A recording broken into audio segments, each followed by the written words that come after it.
Let's now solve this equation for x, and notice this particular equation contains decimals in it. If you'd like, you can work with the decimals. Simply begin by using the distributive property, multiplying as usual. There's an alternate method if you'd like. You can multiply through by a multiple of 10 so that you no longer have decimal numbers.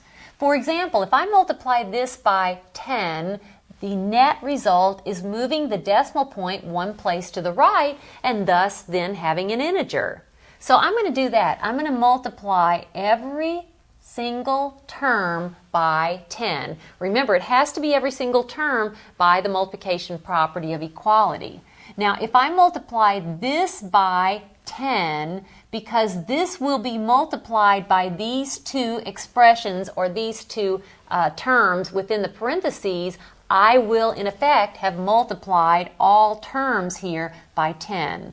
So this by 10, it becomes negative 3 times x minus 4. This by 10 becomes 10x equals, and then this by 10, 5 times 3 minus x. Again, I've taken care of what's inside parentheses because it will be multiplied by this 5, which was earlier multiplied by 10.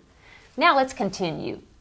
That's negative 3x plus 12 plus 10x is equal to 15 minus 5x. Again, using the distributive property.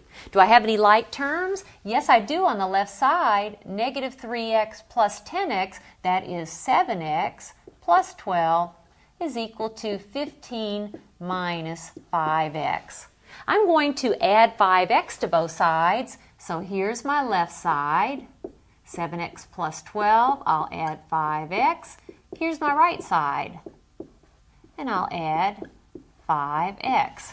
Notice what happens, the left side, 7x plus 5x, that's 12x plus 12 is equal to, these subtract out like I want, and I have 15.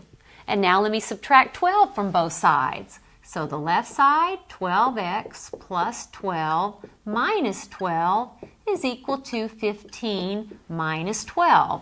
The left side is 12x, the right side is 3. Notice I've got variables on one side, numbers on the other, and now let's finish solving by dividing both sides by the coefficient of x, which is 12. So x is 3 over 12, and if I simplify that, I will have 1 over 4. There is my solution. Since I started with decimals, you could write that as a decimal number. 1/4 is the same as 25 hundredths. Either one is fine.